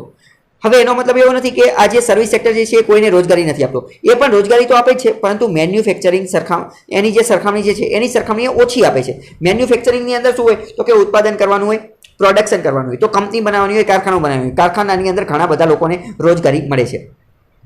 એટલે આજે ટેક્સટાઇલની જ વાત કરીએ તો એ ઇનડાયરેક્ટલી અથવા ડાયરેક્ટલી 10 કરોડ લોકોને ભારતની અંદર રોજગારી આપે છે અને 12% એક્સપોર્ટની અંદર પણ ભાગ ભજવે છે. તો ભારત કહે છે કે આપણે મેન્યુફેક્ચરિંગ હબ બનવું છે તો આપણે ટેક્સટાઇલથી શરૂઆત કરી શકીએ. ચાઇનાએ પણ એનાથી જ શરૂઆત કરેલી હતી. અને એક રીતે આપણે ઇતિહાસ જોઈએ તો આપણને ખ્યાલ આવે છે કે વિશ્વમાં બધાએ એનાથી જ શરૂઆત કરેલી હતી. તમને ખ્યાલ હશે યુરોપની અંદર IR ઇન્ડસ્ટ્રીયલ રિવોલ્યુશન એટલે કે ઔદ્યોગિક ક્રાંતિ આવેલી હતી. ઔદ્યોગિક ક્રાંતિ આવેલી હતી ત્યારે એમને પણ ટેક્સટાઇલ ક્ષેત્રથી જ શરૂ કરેલું હતું. બરાબર, ત્યારે એમને પણ કાપડ ઉદ્યોગ જે છે કાપડ ઉદ્યોગથી શરૂ કરેલી હતી. કાપડનું ફટાફટ વણાઈ જાય, કાપડમાંથી આજે સુતરાઉ કોટન જે કપાસ હોય કપાસમાંથી ઓટોમેટિક કાપડ બની જાય, વણાઈ જાય, એમાંથી કપડાં ને એ બધું બની જાય. એ બનાવવા માટેની એમને મિલ બનાવેલી હતી, સ્પિનિંગ મિલ ને એ બધું બનાવેલું હતું. કોને? યુરોપની અંદર. તો આ બધી વસ્તુ તમને ખ્યાલ હશે. ભારત જે છે એ યુરોપ બ્રિટનનું ગુલામ હતું. તો એ લોકો અહીંથી કાચો કપાસ લઈ જતા હતા અને અહીંયા બનાવતા હતા અને પાછું અહીંયા વેચતા હતા. બરાબર, તો ટેક્સટાઇલ એક અતિ મહત્વની વસ્તુ છે. અબુન્ડન્ટનો મતલબ શું થાય? અબુન્ડન્ટનો મતલબ થાય વિપુલ, એટલે કે પુષ્કળ પ્રમાણની અંદર supply of raw materials and labours. બરાબર, ઇન્ડિયન ઇકોનોમી આપણે જોયું મેન્યુફેક્ચરિંગની અંદર અને ખાસ કરીને ટેક્સટાઇલ કાપડ ઉદ્યોગની અંદર રો મટીરિયલની ખૂબ જરૂર પડે છે, લેબરની પણ જરૂર પડે છે. અને આ બધી વસ્તુના કારણે લેબરની એની જરૂર પડે એટલે રોજગારીની બધી વસ્તુ મળી શકે છે. કોટનની વાત કરીએ તો આપણે 25% જેટલું વિશ્વની અંદર સૌથી વધુ કપાસનું 25% જેટલું ઉત્પાદન આપણે કરીએ છીએ. આપણે બીજા નંબરે ટેક્સટાઇલની અંદર આવીએ છીએ ચાઇના પછી. ચાઇના પહેલા નંબરે છે લાર્જેસ્ટ પ્રોડ્યુસર ટેક્સટાઇલની અંદર. બીજા નંબરે આવીએ છીએ મેન મેડ, માણસ દ્વારા જે ફાઈબર જે દોરો ધાગો બનાવવામાં આવે, ધાગા બનાવવામાં આવે, એની અંદર ભારત બીજા નંબરે છે. ઇમ્પોર્ટન્ટલી મહત્વની રીતે જોઈએ તો ભારતનું ડોમેસ્ટિક માર્કેટ પણ ખૂબ જ મહત્વનું છે. કોની અંદર? તો કે ગાર્મેન્ટ સેક્ટરની અંદર, ટેક્સટાઇલ કાપડ ઉદ્યોગોની અંદર. બીજો મહત્વનો આર્ટિકલ જોઈએ તો હવે 2021ની અંદર આસામની અંદર ઇલેક્શન, આસામની વિધાનસભામાં ચૂંટણીઓ આવવાની છે. આપણે વાત કરેલી હતી કે અહીંયા એક નવી પોલિટિકલ પાર્ટી બનેલી છે, સ્ટુડન્ટ યુનિયન હતું, એમને નવી પોલિટિકલ પાર્ટી બનાવેલી છે. તો એ આપણે પહેલાં જ ચર્ચા કરેલી છે, તો એના વિશે આપેલું છે, આપણે ડિટેલમાં ટાઈમપાસ નહીં કરીએ. બીજી મહત્વની વાત કરીએ તો તમને ખ્યાલ હશે કે 2 વર્ષ માટે MP લેડ સ્કીમ જે છે એ બંધ કરી નાખવામાં આવેલી છે. અને આજે એમપીની સેલરી, બધા મેમ્બર ઓફ પાર્લામેન્ટ, સંસદ સભ્યોની સેલરી જે છે એમનો પગાર જે છે એ પણ 30% જેટલો ઘટાડી દીધેલો છે. કેમ? કારણ કે કોવિડની મહામારી સામે લડવા માટે એમના જે સેલરી, એલાઉન્સ, ભથ્થા, પેન્શન આ બધી વસ્તુમાં ઘટાડો કરવાનો, એની માટે એક બિલ લાવવામાં આવેલું હતું 2020. એ અત્યારે પાર્લામેન્ટમાં મૂકવામાં આવ્યું છે. કેમ? કારણ કે અત્યારે હવે ચોમાસું સત્ર શરૂ થઈ ગયું છે. અત્યાર સુધી વેકેશન હતું, રજા હતી. તો સરકારે હવે ઘણા બધા એમપી એવો વિરોધ કરતા હતા કે એમપી લેડ સ્કીમ જે છે, એમપી લેડ ફંડ જે છે એને રદ ન કરો. કેમ? કારણ કે એમપી લેડ ફંડ અંતર્ગત એક એમપીને, દરેક સંસદ સભ્યને 5 કરોડ રૂપિયા મળે છે. કેટલા? 5 કરોડ રૂપિયા. અને આ 5 કરોડ રૂપિયા કોઈ જતા કરે નહીં. તો એવું કહેવામાં આવતું હતું કે આ સ્કીમ બંધ ન કરો, એ ચાલુ રાખો, કારણ કે અમને તો અહીંયાથી જ પૈસા મળે છે, બીજે ક્યાંયથી મળતા નથી. તો ઘણા બધા વિરોધ પક્ષના નેતા એવું કહેતા હતા કે આ સેલરીને એ બધું બંધ કરી નાખ્યું, સેલરીમાં 30%નો ઘટાડો કર્યો, એમપી લેડ સ્કીમને એ બધું બંધ કર્યું. પરંતુ એનાથી તો સરકારને માત્ર 54 કરોડ રૂપિયા જ મળશે. પરંતુ સરકાર અમુક બિનજરૂરી ખર્ચા વધારે કરી રહી છે. જેમ કે અત્યારે સરકાર પ્રોજેક્ટ વિસ્ટા ઉપર કામ કરી રહી છે, જેના અંતર્ગત ન્યૂ પાર્લામેન્ટ, નવી સંસદ ભવન બનાવી છે. એમાં 20,000 કરોડનો ખર્ચો કરે છે. તો આ ખર્ચો અત્યારે કરવો જરૂરી નથી. તો કે અત્યારે આ બિનજરૂરી ખર્ચા સરકારે ન કરવો જોઈએ એવું વિરોધ પક્ષ કહે છે. નીડલેસ એક્સપેન્સીસને મતલબ એનો ગુજરાતી થાય બિનજરૂરી ખર્ચા, એ કરવા જોઈએ નહીં. એમપી એટલે કે સંસદ સભ્યોની જે સેલરી પગારની અંદર કટ કરી નાખેલું છે. એમપી લેડ સ્કીમ જે છે એ 30% ઘટાડી દીધેલી છે. બરાબર, એમપી લેડ તો સાવ બંધ કરી દીધી છે. અને આ એમપી સંસદ સભ્યોનો પગાર 30% ઘટાડેલો છે. એમપી લેડનું ફૂલ ફોર્મ યાદ રાખી લો, member of parliament local area development. એ છે કોન્સ્ટિટ્યુશન્સી, એટલે કે એ જે બંધારણ ક્ષેત્રની અંદરથી અથવા જે લોકસભા સીટમાંથી જીતેલો હોય એ લોકસભા સીટની અંદર, એ લોકસભાની અંદર, એ સીટની અંદર, એ જે જગ્યાથી જીતીને આવેલો હોય એ જે સીટમાંથી ત્યાં ડેવલપમેન્ટ કરવા માટે, વિકાસ કરવા માટે એને 5 કરોડ રૂપિયા આપવામાં આવે છે. એના વિશે મેં એક અલગ વિડીયો બનાવેલો છે. તો આ સ્કીમ જે છે 1993માં લાવવામાં આવેલી હતી અને પહેલાં રૂરલ ડેવલપમેન્ટ મંત્રાલય અંતર્ગત હતી, પરંતુ પછી આગળ જતાં મોસ્પીને દઈ દીધેલી હતી. મોસ્પી એટલે કે ministry of statistic and programme implementation. તો અત્યારે એના અંતર્ગત એનો ઓબ્જેક્ટિવ એટલે કે ઉદ્દેશ્ય, એમપી લેડનો ઓબ્જેક્ટિવ શું છે? તો કે રિકમેન્ડ કરશે, વર્ક રિકમેન્ડ કરશે. કોની માટેનું? ડેવલપમેન્ટ, વિકાસ માટેના જે કાર્ય હશે, રોડ બનાવવું છે કે સ્કૂલ બનાવી છે કે આવા જે વિકાસ માટેના કાર્ય હશે એ એમને રિકમેન્ડ કરશે અને એ કાર્ય કરવામાં આવશે. કોને? એમપીને. તો આ મેં અલગથી એક વિડીયો બનાવેલો છે, તો એનું આ થંબનેલ તમે જોઈ શકો છો. આ થંબનેલ, એની લિંક હું તમને કમેન્ટ બોક્સની અંદર પિન કરી દઈશ, તો એ વિડીયો તમે જોઈ શકશો. એમાં મેં ડિટેલમાં સમજાવેલું છે કે આખો મુદ્દો શું છે. એમપી લેડ જે છે એ સેન્ટ્રલ સેક્ટર સ્કીમ છે. સેન્ટ્રલ સેક્ટર સ્કીમનો મતલબ શું? એનો મતલબ એમ કે બધા પૈસા જે છે એ કેન્દ્ર સરકારે જ આપશે, રાજ્ય સરકારે કોઈ પૈસા આપશે નહીં. બરાબર, સેન્ટ્રલ સેક્ટર બધા પૈસા 100% પૈસા કોણ આપશે? કેન્દ્ર સરકાર. એક વ્યક્તિને 5 કરોડ રૂપિયા મળે છે. બીજો મહત્વનો આર્ટિકલ જોઈએ તો સ્કીમ ફોર હેલ્થ સેક્ટર. અત્યારે હેલ્થ સેક્ટર માટેની સ્કીમ જે છે એને થોડું એક્સટેન્ડ કરી દેવામાં આવી છે. તમને ખ્યાલ હશે કે પ્રધાનમંત્રી ગરીબ કલ્યાણ યોજના લોન્ચ કરવામાં આવી હતી. કોવિડની મહામારી આવી ગઈ હતી ત્યારે સરકારે ઘણા બધા પેકેજ લોન્ચ કરેલા હતા. એમાં આત્મનિર્ભર પ્રધાનમંત્રી Garib Kalyan package insurance scheme હતી. એના અંતર્ગત શું હતું તો કે જે કોવિડની મહામારી સામે લડવા માટે અમુક ઘણા બધા ડૉક્ટર છે, ઘણા બધા નર્સ છે, ઘણી બધી મિડવાઇફ છે, ઘણા બધા આશા વર્કર છે, એ કોવિડ સામે લડી રહ્યા છે અને અથવા કોવિડના પેશન્ટના સંપર્કમાં આવી રહ્યા છે. તો એમને સૌથી વધુ ખતરો રહે છે ઇન્ફેક્ટ થવાનો, ચેપ લાગવાનો, એમને પણ એ રોગ લાગુ પડવાનો ખતરો સૌથી વધુ રહેલો છે. કેમ? કારણ કે એ સીધા જ એના કોન્ટેક્ટમાં આવે છે દર્દીની સારવાર કરવા જાય ત્યારે. એટલે સરકારે એમને શું કીધેલું હતું? સરકારે એમને ઇન્સ્યોરન્સ આપેલો હતો, વીમો આપેલો હતો, બરાબર, અમુક પૈસાનો. આ પ્રધાનમંત્રી Garib Kalyan insurance package scheme અંતર્ગત એને વીમો આપેલો હતો, બરાબર. તો એ વીમો પહેલાં જે છે એ 30 દિવસ માટે આપેલો હતો, બરાબર. માર્ચ 30 પહેલા, એક મિનિટ, માર્ચ 30 લોન્ચ કરેલો હતો અને પહેલા 90 દિવસ માટે આપેલો હતો, 90 દિવસ, અને પછી આગળ જતા ફરીથી 90 દિવસ વધારી દીધા અને અત્યારે 180 દિવસ વધારી દીધેલા છે. અત્યારે એટલું યાદ રાખો કે વીમો આપેલો હતો અને એ અત્યારે વધારી દીધેલો છે. આ સ્કીમ પણ સેન્ટ્રલ સેક્ટર સ્કીમ છે. એનો મતલબ શું કે 100% બધા પૈસા કેન્દ્ર સરકાર આપશે. 50 લાખનો વીમો આપવાનો જીવન વીમો આપેલો હતો, બરાબર. એટલે કે કદાચ કોઈ વ્યક્તિ જે છે, કોઈ નર્સ, ડૉક્ટર, મિડવાઇફ કે એ કોવિડના સંક્રમણમાં, કોઈ દર્દીના સંક્રમણમાં આવી જાય ને એનાથી મરી જાય, કોવિડથી મરી જાય, તો સરકાર એને 50 લાખ રૂપિયાનો વીમો પૂરો પાડે. મર્યા પછી એને મૃત્યુ પામ્યા પછી 50 લાખ રૂપિયા આવે, કારણ કે ડાયરેક્ટ કોન્ટેક્ટમાં આવતા હતા કોવિડના કારણે. પ્રાઇવેટ હોસ્પિટલના જે સ્ટાફ જે છે, અર્બન લોકલ બોડીઝ, આ બધાના સ્ટાફ પણ આ અંતર્ગત સમાવેશ થઈ જાય છે. બધા ડૉક્ટરનો એનો સમાવેશ થઈ જાય છે, બરાબર. તો આ જે વીમો હતો એ અત્યારે વધારી દીધો છે, બીજા 180 દિવસ વધારી દીધો છે. પ્રધાનમંત્રી ગરીબ કલ્યાણ યોજના આ એક પ્રકારનું પેકેજ હતું જેની અંદર ઘણા નાના પ્રોજેક્ટ હતા. કયું? એક તો ઇન્સ્યોરન્સ સ્કીમ એટલે કે વીમો આપવાનો હતો, હેલ્થ વર્કરને વીમો આપવાનો હતો. મેં કીધું 50 લાખનો વીમો આપવામાં આવશે. સાથે સાથે 22 લાખ હેલ્થ વર્કર્સ, ભારતની 22 લાખ લોકોને આ પૂરો પાડવાનો છે. આશાનું ફૂલ ફોર્મ યાદ રાખી લો, accredited social health activist. Activist એટલે કાર્યકર્તા, હેલ્થ ક્ષેત્રે કાર્ય કરતી એક વ્યક્તિ છે. પ્રધાનમંત્રી ગરીબ કલ્યાણ અન્ન યોજના અંતર્ગત શું હતું તો કે નેશનલ ફૂડ સિક્યુરિટી એક્ટ, નાફસા અંતર્ગત જે લોકોને ખોરાક મળે છે, ખાવાનું મળે છે, અનાજ મળે છે, એની સાથે સાથે 5 કિલો વધારાના ઘઉં મળશે અને ચોખા મળશે એકદમ ફ્રી, બરાબર. 5 કિલો વધારાના ઘઉં અને ચોખા ફ્રીમાં મળશે. સાથે સાથે 5 કિલો ફૂડ ગ્રેઇન મળશે અને 1 કિલો પલ્સ એટલે કે કઠોળ પણ મળશે ફ્રીમાં. આ બધી વસ્તુ ફ્રીમાં મળશે. પીડીએસ અંતર્ગત, પબ્લિક ડિસ્ટ્રીબ્યુશન સિસ્ટમ અંતર્ગત, બરાબર. નાફસા અંતર્ગત, નાફસા એક્ટ હતો, બરાબર, જેના અંતર્ગત સરકારે કીધેલું હતું કે અમે બધાને આ ખાવાનું ને એ બધું પૂરું પાડીશું. નાફસા એક્ટ અંતર્ગત ભારતની અંદર 60% કરતાં પણ વધારે લોકોને ખાવાનું મળે છે, અનાજ મળે છે, પલ્સ મળે છે, બરાબર. આ પ્રશ્ન એકવાર યુપીએસસીમાં પૂછાઈ ગયેલો છે અને યુપીએસસીમાં એવો પ્રશ્ન આપેલો હતો કે નાફસા અંતર્ગત માત્ર બીપીએલ કેટેગરી, બીપીએલનું રેશન કાર્ડ ધરાવતા હોય એવા લોકોને તે આ અનાજને, રાશનને એ બધું મળે છે. તો એ વિધાન ખોટું હતું અને એ વિધાન ખોટું પડે એટલે જવાબ મળી જાય. કેમ? કારણ કે ખાલી બીપીએલ વાળાને જ નહીં, બધાને મળે છે, એપીએલ વાળાને પણ મળે છે, બરાબર. નાફસાની અંદર નામ હોવું જોઈએ. તો શું આ તમને ખબર પડી ગઈ? આ અત્યારે નવી જાહેરાત કરવામાં આવેલી હતી, બધાને ફ્રીમાં ખાવાનું આપવાનું હતું. પછી સરકાર દ્વારા અમુક પ્રકારનું કેશ ટ્રાન્સફર પણ કરવામાં આવ્યું હતું. 3 કરોડ ગરીબ લોકો હતા, ગરીબ પેન્શનર્સ, પેન્શન એટલે કે 60 વર્ષથી વધારે ઉંમરના જે નિવૃત્ત લોકો હતા એમનામાં 500 રૂપિયા જમા કરેલા હતા, પેન્શન મેળવવા હતા. પછી વિડો અને ડિસેબલ એમાં 1000 રૂપિયાનું પેન્શન આપેલું હતું, 2 વખત આપેલું હતું.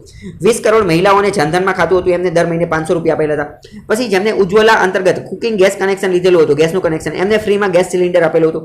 વર્કર માટે પણ આ યોજના અંતર્ગત એમના જે વેજીસ, મનરેગા અંતર્ગત એમને જે ભથ્થું મળતું હતું, વેતન મળતું હતું, એ 182 થી વધારીને 202 રૂપિયા કરી નાખેલું હતું. રાજ્યએ પણ ઘણા બધા પૈસા વાપરેલા હતા. ડિસ્ટ્રિક્ટ મિનરલ ફંડની અંદર જે પૈસા ભેગા થયા હતા એનો પણ આમાં ઉપયોગ કરેલો હતો, સ્ક્રીનિંગ, ટેસ્ટિંગ અને ટ્રીટમેન્ટ માટે.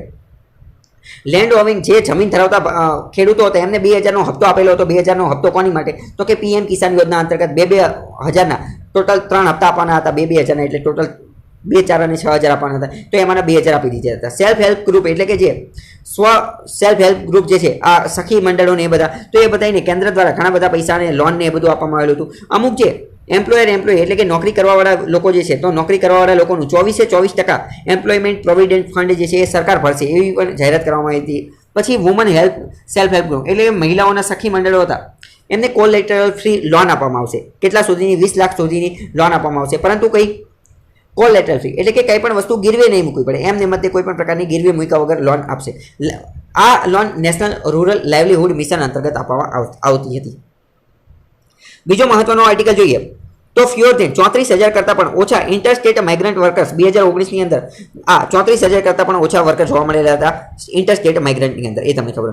માઇગ્રન્ટ વર્કર, કેટલા માઇગ્રન્ટ વર્કરે પોતાની જોબ ગુમાવી દીધેલી છે, નોકરી ગુમાવી દીધી છે અને સાથે એનો જીવ ગુમાવી દીધેલો છે, એનો ડેટા સરકાર પાસે છે નહીં, તો એ હોવો જોઈએ. ઇન્ટરસ્ટેટ માઇગ્રન્ટ વર્કમેન એક્ટ 1979ની અંદર આવો એક કાયદો બનાવવામાં આવેલો હતો. કયો? કે એક મજૂરે, એક શ્રમિકે એક રાજ્યમાંથી બીજા રાજ્યમાં કામ કરવા જવું હોય, નોકરી મજૂરી કરવા, તો શું કરવું જોઈએ? આ કાયદા અંતર્ગત રેગ્યુલેટ કરવામાં આવેલું હતું, એટલે કે નિયંત્રણ કરવામાં આવેલું એમ્પ્લોયમેન્ટ રોજગારીને, ઇન્ટરસ્ટેટ માઇગ્રન્ટની રોજગારીને નિયંત્રણ કરવામાં, એની અમુક કન્ડિશન નક્કી કરવામાં આવેલી હતી અને એવી ઇન્વેસીજ એટલે કે કલ્પના કરવામાં આવેલી હતી કે સિસ્ટમ ઓફ રજિસ્ટ્રેશન ઓફ સચ એસ્ટાબ્લિશમેન્ટ, કેટલા લોકો બહારથી નોકરીમાં આવે છે એ બધાનું રજિસ્ટ્રેશન કરવાનું, એમનું ધ્યાન રાખવાનું એ બધું. એમનો key principal employer prohibit from employing interstate workman without a certificate, વગર એને નોકરીએ રાખી શકાય નહીં. સર્ટિફિકેટ જરૂરિયાત કરી રાખેલું હતું. Certificate of registration from relevant authority, A authority પાસેથી સર્ટિફિકેટ લાવવાનું અને પછી જ નોકરી આપવાની. આના ઘણા ફાયદા પણ હતા અને ઘણા નુકસાન પણ હતા, એ તમને ખબર હોવી જોઈએ. બીજો મહત્વનો આર્ટિકલની વાત કરીએ તો તમને ખ્યાલ હશે કે અત્યારે રશિયાની અંદર એસસીઓની મિટિંગ ચાલી રહી છે. એસસીઓ એટલે કે શાંઘાઈ કોઓપરેશન ઓર્ગેનાઇઝેશન. આ એક રીતનું મિલિટરી સંગઠન છે. આની અંદર ટોટલ 8 દેશ છે. ભારત, પાકિસ્તાન, ચાઇના અને રશિયા, આ 4 એના મોટા મોટા દેશો છે, એ એના સભ્ય છે. તો આ દેશની અંદર અત્યારે આની મિટિંગ ચાલી હતી. રશિયાની અંદર મોસ્કોમાં મિટિંગ ચાલી રહી છે. તો આ મિટિંગની અંદર પાકિસ્તાને પોતાનો પોલિટિકલ મેપ જે છે એ રજૂ કર્યો અને તમને ખ્યાલ હશે પાકિસ્તાને નવો પોલિટિકલ મેપ રજૂ કરેલો, એક રીતે ફિક્સિયસ છે, કલ્પના વગરનો છે. એમાં એણે જૂનાગઢનો એરિયા જે છે એને પણ પોતાના વિસ્તારની અંદર દર્શાવેલું છે, પોતાની ટેરેટરી દર્શાવેલી છે, બરાબર. તો ભારતને મજા આવી નહીં જ્યારે તે પાકિસ્તાને તરત જ આવો મેપ બતાવ્યો. તરત જ તે આપણા જે NSA national security adviser Ajit Doval એ તરત જ તે એ મિટિંગમાંથી ઊભા થઈ અને જતા રહ્યા. જેવો એણે એ મેપ બતાવ્યો તરત જ તે. તમને પ્રશ્ન થાય કે બધા આવી રીતે બધા દેશો એસસીઓની મિટિંગમાં બેઠા હોય અને પાકિસ્તાન આવો મેપ કાઢે અને આપણા જે અજીત ડોવલ ઊભા થઈ અને જતા રહે તો એનાથી શું ફેર પડે?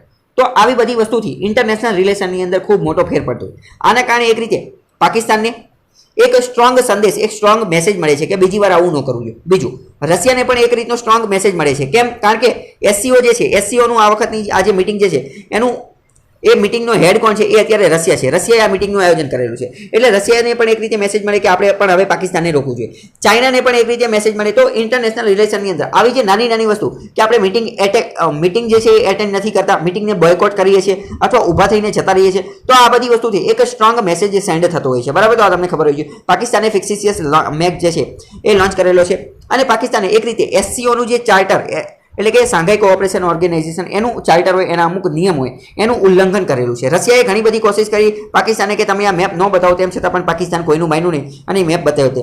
અહીં તમે એનો મેપ જોઈ શકો છો કે જૂનાગઢનો એરિયા પોતાનામાં દર્શાવે છે. બીજો મહત્વનો આર્ટિકલ જોઈએ તો United States welcome India's role in Afghan peace deal. તમને ખ્યાલ હશે કે અફઘાનિસ્તાનની અંદર શાંતિ મંત્રણા સ્થાપવા માટે ડીલ થઈ રહી છે. એના અંતર્ગત અમેરિકાએ તાલિબાન સાથે ડીલ કરેલી છે. તો અમેરિકાએ ભારતને પણ ઇન્વાઇટ કરેલું છે કે ભારત પણ આની અંદર પોતાનો રોલ ભજવી શકે છે. પછી યુએઈ અને બહરેન આ બંનેના સંબંધો જે છે ઇઝરાયલ સાથે સારા થઈ ગયેલા છે, તો એની સાથે વાત કરે છે. આપણે મહત્વનું નથી. બીજો મહત્વનો આર્ટિકલ જોઈએ તો કેરળ જે છે એ ભારતનું પ્રથમ એવું રાજ્ય બની જશે કે જે સર્ટિફિકેટ આપશે. કોને સર્ટિફિકેટ આપશે? તો કે એવા લોકોને કે જે નાગ પકડવાની અંદર એક્સપર્ટ છે, બરાબર, અથવા તો જેને નાગ પકડતા આવડે છે, અથવા એવા લોકો કે જે સ્નેક એટલે કે નાગને હેન્ડલ કરી શકે છે. તમને ખ્યાલ હશે કે ભારત દેશની અંદર આપણે આ અર્બનાઇઝેશન, શહેરીકરણ એ બધું વધી ગયું છે. એના કારણે ઘણી બધી વાર શહેરની અંદર ઘણી બધી જગ્યાએ નાગ નીકળતું હોય, તો નાગ નીકળી જાય તો એ લોકોને ઇરિટેટ કરે છે, મજા આવતી નથી, લોકોને એક રીતે ખતરો ને એ બધું રહેતું હોય છે. ઘણી બધી વાર એવું પણ થતું હોય કે નાગનો ઉપયોગ જે છે એ કોકને મારવા માટે, પોઈઝન તરીકે ને એ બધા માટે થતો હોય, એક વેપન, હથિયાર તરીકે પણ નાગનો ઉપયોગ થતો હોય. તો આ બધી વસ્તુને ધ્યાનમાં રાખીને કેરળ પ્રથમ એવું રાજ્ય બની ગયું કે જે સર્ટિફિકેટ આપશે એવા વ્યક્તિઓને કે જે સ્નેક હેન્ડલિંગ કરી શકતા હોય, બરાબર. એને હેન્ડલ કરવાનું એને કરશે. કદાચ કોઈ ગામની અંદર, કોઈ શહેરની અંદર નાગ નીકળી ગયો હોય તો સ્નેક હેન્ડલ કરવાવાળો, નાગ પકડવાવાળો વ્યક્તિ ત્યાં પહોંચી જશે કે અંદર સરકારનો, અને એ નાગ પકડી અને જંગલમાં એને સહી સલામત જગ્યાએ મૂકી જશે. નાગની જે હેલ્થ જે છે એ પણ ધ્યાન રખાશે અને લોકોનું પણ ધ્યાન રખાશે. આની માટેની ગાઈડલાઈન બનાવવાવાળો પ્રથમ રાજ્ય કયું છે? કેરળ છે. Rescuing snake human dominant places releasing in unhabitated area, એવી જગ્યાએ એને મૂકવામાં આવશે જ્યાં કોઈ રહેતું ન હોય. સર્ટિફિકેટ આપવામાં આવશે સ્નેક હેન્ડલર્સને. શું નામ આપેલું છે? Snake handlers. એવા વ્યક્તિ કે જે નાગને હેન્ડલ કરી શકતા હોય. ઘણી બધી વાર ક્રિમિનલ પર્પસ, ગુનો કરવાની હેતુથી પણ નાગનો સપ્લાય કરવામાં આવતો હોય છે. એવા ઘણા બધા આરોપ, એલિગેશન મૂકવામાં આવેલા છે, બરાબર. જેમ કે કોલામ નામની એક જગ્યાએ એક વ્યક્તિનું મર્ડર થઈ ગયેલું હતું. તો એ વ્યક્તિને બાઇટન બાય સ્નેક, બીટન એટલે કે એમને નાગ કરડી ગયેલો હતો, બરાબર. તો એ નાગનો એવી રીતે ઉપયોગ થયેલો હતો. તો આવું થવું જોઈએ નહીં. આની અમુક નિયમો જોઈએ તો એ નિયમ અંતર્ગત કે જેને સ્નેક હેન્ડલર બનવું હશે, એટલે કે નાગ પકડતા ને બધું આવડતું હશે, સ્નેક હેન્ડલર બનવું હશે, તો પહેલાં તો એની ઉંમર 21 થી 65 વર્ષની વચ્ચે હોવી જોઈએ. એને આ સર્ટિફિકેટ આપવામાં આવશે અને એને ટ્રેનિંગ પણ આપવામાં આવશે. બધું સાયન્ટિફિક રીતે કરવામાં આવશે, વૈજ્ઞાનિક રીતે, એવું નહીં અનસાયન્ટિફિક રીતે. પછી આસિસ્ટન્ટ કન્ઝર્વેટર ઓફ ફોરેસ્ટના અમુક લોકો હશે, ફોરેસ્ટ ઓફિસર્સ, એના દ્વારા એને ટ્રેનિંગ આપવામાં આવશે. દરેક જિલ્લાની અંદર એક આ સ્નેક હેન્ડલર જે છે એને રાખવામાં આવશે. વેરિયસ પેરામીટર, અમુક પેરામીટર નક્કી કરવામાં આવશે, જેમ કે એનો એક્સપિરિયન્સ કેવો છે, એની ઉંમર કેવી છે, એનું સ્વાસ્થ્ય કેવું છે, આ બધી વસ્તુ, એનો ટ્રેક રેકોર્ડ કેવો છે, એ બધાનું ધ્યાન રાખવાનું છે. સેફ અને સાયન્ટિફિક રીતે આ બધું કરવામાં આવશે અને એને એક ટ્રેનિંગ લેવી ફરજિયાત બની જશે, જેનાથી આ નાગને બધું અટકાવી શકાય. સર્ટિફિકેટ જે આપવામાં આવશે એ 5 વર્ષ સુધી વેલિડ હશે. કેરળ આવું કરવાવાળું પ્રથમ રાજ્ય બની ગયું છે. હવે તમને એવું લાગતું હશે કે નાગ નીકળી જાય, નાગ કોઈને કરડી જાય તો એનાથી શું ફેર પડે? તો એનાથી ઘણો ફેર પડે. કેમ? કારણ કે ભારતની અંદર દર વર્ષે ઘણા બધા લોકોના મૃત્યુ થઈ જાય છે માત્ર સાપ કરડવાથી અથવા નાગ કરડી જવાથી. સેન્ટર ફોર ગ્લોબલ હેલ્થ રિસર્ચના રિપોર્ટ અનુસાર અને યુનિવર્સિટી ઓફ ટોરન્ટોએ એવું કીધેલું હતું કે India and United Kingdom as partners ભારતની અંદર 1.2 મિલિયન લોકોના મૃત્યુ થઈ જાય છે 2000 થી 2019ની વચ્ચે, બરાબર, જેમાં 58 એટલા કેસ જોવા મળેલા હતા અને 58,000 લોકો મરી ગયેલા હતા. તો એ સારી વસ્તુ નથી. 70% કેસ જે છે સાપ કરડવાના એ ગામડાની અંદર જોવા મળેલા હતા. લો એલ્ટિટ્યુડ, ઓછી ઊંચાઈવાળી એરિયાની અંદર, ગામડાની અંદર, એ બધી જગ્યાએ જોવા, બિહાર, ઝારખંડ, મધ્યપ્રદેશ આ બધામાં વધુ જોવા મળેલા હતા. તો આનું સોલ્યુશન શું થઈ શકે? સાપ અથવા નાગથી કઈ રીતે બચી શકાય? તો કે ઇમિડિયેટ એક્શન. નાગ કરડે તરત જ તે એક્શન લેવું જોઈએ. કારણ કે અને ગામડાની અંદર હવે લોકો રહેતા હોય તો અહીંયા એવા કોઈ એક્સપર્ટ હોતા નથી, એવા કોઈ ડોક્ટર હોતા નથી કે જે તાત્કાલિક એની ટ્રીટમેન્ટ સારવાર કરી શકે. તો પહેલાં ઇમિડિયેટ એક્શન લેવું જોઈએ. WHO એની માટે ગાઈડલાઈન જાહેર કરેલી છે. એની પણ WTOએ આ સ્નેક બાઇટને શેનામાં કન્સિડર કરેલો છે? તો કે ટોપ પ્રાયોરિટી નેગ્લેક્ટેડ ટ્રોપિકલ ડિસીઝ, એક પ્રકારનો એવો રોગ કે જેને નેગ્લેક્ટ કરવામાં આવે છે, જેને ગણ કરવામાં આવતો નથી, પરંતુ આનાથી ખૂબ મોટો અને આની ઉપર વધારે આપણે ફોકસ કરવું જોઈએ. પછી સ્નેક સેફ હાર્વેસ્ટ પ્રેક્ટિસ. ઘણી બધી વાર ખેડૂત હોય તો ખેડૂત લોકો જે છે એ પણ આના શિકારમાં આવી જાય, કારણ કે ખેતરની અંદર, ફાર્મની અંદર એ ફરતા હોય અને એમને નાગ કરડી જતો હોય છે. Snake species database. ભારત જે છે એને પહેલાં તો ભારતની અંદર ટોટલ કેટલા પ્રકારના સાપ જોવા મળે છે, એમની કઈ કઈ પ્રજાતિ છે, એમના શું લાક્ષણિકતા છે, એમના કયા લક્ષણો છે, એનો એક ડેટાબેઝ બનાવવો જોઈએ. પછી એન્ટી વેપન. સાપનું જે ઝેર હોય એને વેનોમ કહેવાય, બરાબર, અને એની જે દવા હોય એને કહેવાય એન્ટી વેનોમ. તો એ દવા સામે રક્ષણ આપી શકે એવું આપણે એન્ટી વેનોમ બનાવવું જોઈએ, એની દવા બનાવવી જોઈએ અને તાત્કાલિક પહોંચાડી શકે એવું કરવું જોઈએ. હવે આની એક બીજી સમસ્યા શું છે? તમને એવું થાય કે આ બધી વસ્તુ તો સારી છે, તો તાત્કાલિક દવા બનાવી કેમ નથી નાખતા? તો એનું કારણ એ છે કે ભારતમાં ઘણી બધી સ્પીસીસ, અલગ અલગ પ્રજાતિના સાપ છે. તો માની લો કે એક એ નામની દવા બનાવી, તો આ એ નામની દવા જે છે એ નામનો સાપ કરડે ત્યારે જ લાગુ પડે. પછી બી નામનો સાપ કરડે તો કદાચ એ દવા નો પણ લાગુ પડે, બરાબર. સી નામનો સાપ કરડે તો એ નો પણ લાગુ પડે. એટલે એક એવી રિસર્ચ ડેવલપમેન્ટ કરી અને સારી એવી દવા બનાવવાની જરૂર છે, એન્ટી વેનમ્સ બનાવવાની જરૂર છે, બરાબર. બીજો મહત્વનો આર્ટિકલ જોઈએ તો એનજીટી નેશનલ ગ્રીન ટ્રિબ્યુનલ દ્વારા એવું ડિરેક્શન આપવામાં આવેલું છે, કોને? CPCB ને, સેન્ટ્રલ પોલ્યુશન કંટ્રોલ બોર્ડને એવું નિર્દેશન આપવામાં આવ્યું છે. સાથે સાથે પર્યાવરણ મંત્રાલયને પણ એવું નિર્દેશન આપવાનું કે તમે એક રિપોર્ટ બનાવો. કેવો રિપોર્ટ? તો કે આપણે પ્લાસ્ટિકની પેન વાપરીએ છીએ, તો એ પ્લાસ્ટિકની પેનના કારણે કેટલું પ્રદૂષણ થાય છે એનો રિપોર્ટ બનાવો. એ પણ એક રીતનું પ્રદૂષણ છે. આપણે પ્લાસ્ટિકને હટાવવાનું છે, પ્લાસ્ટિક હટાવવાનું છે, અનપ્લાસ્ટિક કલેક્શન એ બધું કરવાનું છે. તો એની માટે કીધેલું છે. પ્લાસ્ટિકના ઘણા બધા ટાઈપ હોય છે. 5 મિલીમીટર જેટલી સાઇઝવાળા ટાઈપ, અમુક વન ટાઈમ યુઝ પ્લાસ્ટિક હોય છે, તો એ બધાને દૂર કરવું જોઈએ. માઇક્રોપ્લાસ્ટિક એ સૌથી ખતરનાક પ્લાસ્ટિક છે. સિંગલ યુઝ પ્લાસ્ટિકને ઘટાડવું જોઈએ. ભારતે ટાર્ગેટ રાખેલો છે કે આપણે 2022 સુધીમાં સિંગલ યુઝ પ્લાસ્ટિક જે છે એને નાબૂદ કરી નાખવું છે, એને કન્ટેમિનેટ, એને ઇલિમિનેટ કરી નાખવું છે, નાબૂદ કરી નાખવું. પ્રશ્ન પૂછે છે ભારતનો શું ટાર્ગેટ છે 2022 સુધીમાં સિંગલ યુઝ પ્લાસ્ટિકને નાબૂદ કરે. સિંગલ યુઝનો મતલબ શું? પાણીની બોટલ લીધી, એકવાર ઉપયોગ કર્યો અને તરત ઢાંકી દીધી, બરાબર. એકવાર ઉપયોગ કરી અને નાખી દેવી, જેમ કે ઝબલા, બરાબર, જેને આપણે પોલિથીન બેગ કહીએ, એ બધી વસ્તુ. ભારતની અંદર પ્લાસ્ટિક વેસ્ટનું ઘણું બધું જોવા મળે છે. CPCBએ શું કીધું છે કે 26,000 ટન જેટલું પ્લાસ્ટિક આપણે એક દિવસની અંદર ભેગું થઈ જાય છે, અને એમાંનું 10,000 ટન જેટલું પ્લાસ્ટિક તો એ એમને જ રહી છે, અનકલેક્ટેડ. એને તો કલેક્ટ જ નથી કરવામાં આવતું, કારણ કે આપણે ઘણી બધી વાર જ્યાં ત્યાં ફેંકી દેતા હોય, પાણીના પાઉચ દીધા હોય જ્યાં ત્યાં ફેંકી દીધી, પાણીની બોટલ જ્યાં ત્યાં ફેંકી દીધી, બરાબર. ફિક્કી દ્વારા એવું કહેવામાં આવ્યું છે કે ભારતની અંદર આજે પ્લાસ્ટિક ઉદ્યોગ ઇન્ડસ્ટ્રી જે છે એ 22 મિલિયન ટનનો છે. 22 મિલિયન ટન જેટલું પ્લાસ્ટિક જે છે એ દર વર્ષે એ ઉત્પાદન કરે છે. Government and global intervention. વિશ્વની અંદર જોઈએ તો શું થયેલું છે આને અટકાવવા માટે? 2018નો જે પર્યાવરણ દિવસ હતો એની થીમ રાખવામાં આવેલી હતી બીટ પ્લાસ્ટિક પોલ્યુશન. G20 દેશ જે છે એમને પણ આગળ આવી અને આ પ્લાસ્ટિકને અટકાવવા પહેલ કરેલી છે. એમને શું કહેલું છે કે મરીન પ્લાસ્ટિક વેસ્ટ, એટલે કે સમુદ્રની અંદર જે પ્લાસ્ટિક ને એ બધું ન આવે અને એના કારણે આજે માછલી અને સમુદ્રના જેવું પ્લાસ્ટિક નો ખાય એ અટકાવવા માટે એમને આગળ આવેલા છે. એની માટે અમલીકરણ કરેલું છે, ફ્રેમવર્ક બનાવેલો છે અને વેસ્ટ મેનેજમેન્ટ રૂલ્સ 2016 બનાવેલા છે.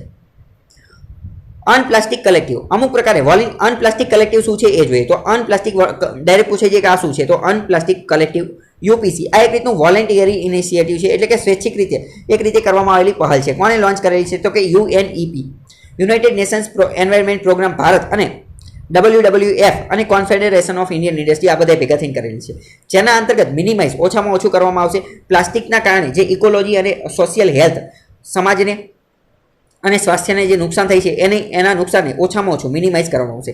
ટાઈમ બાઉન્ડ મેનરની અંદર લોકોનો સાથ લેવામાં આવશે, પબ્લિક અવેરનેસ લેવામાં આવશે, ટાર્ગેટ રાખવામાં આવશે.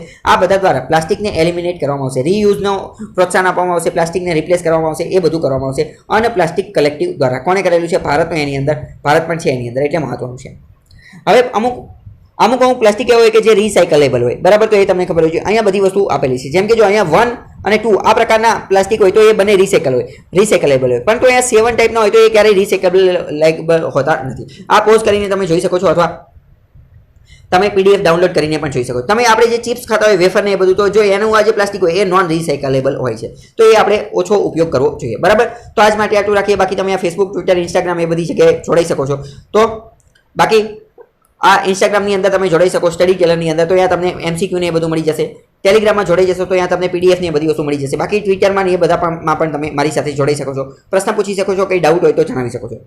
તો બાકી આ પ્રશ્ન જે છે એનો જવાબ તમારે કમેન્ટ બોક્સમાં આપવાનો છે. પહેલો પ્રશ્ન, ઓઝોન દિવસ આપણે ક્યારે ઉજવીએ છીએ? એમપી લેડ સ્કીમ જે છે, એમપી લેડ સ્કીમ, એનું ફૂલ ફોર્મ શું છે અને એમાં કેટલા પૈસા આપવામાં આવે છે? ડીજીસીએ જે છે, ડીજીસીએ એ શું? એક સ્ટેચ્યુટરી એટલે કે વૈધાનિક સંસ્થા છે. True or false? સાચું કે ખોટું એ કહેવાનું છે. પછી એડીબી, એશિયન ડેવલપમેન્ટ બેંકની અંદર ભારત જે છે એ સૌથી વધુ હાઈએસ્ટ સ્ટેક, સૌથી વધુ શેર ધરાવે છે. એ સાચું કે ખોટું એ કહેવાનું. અને બીજું અબુન્ડન્ટનું ગુજરાતી શું થાય? એનો મતલબ શું થાય? એનો મિનિંગ શું થાય? એનો સિનોનિમ શું થાય? સમાનાર્થી શું થાય? એ કહેવાનું છે, બરાબર.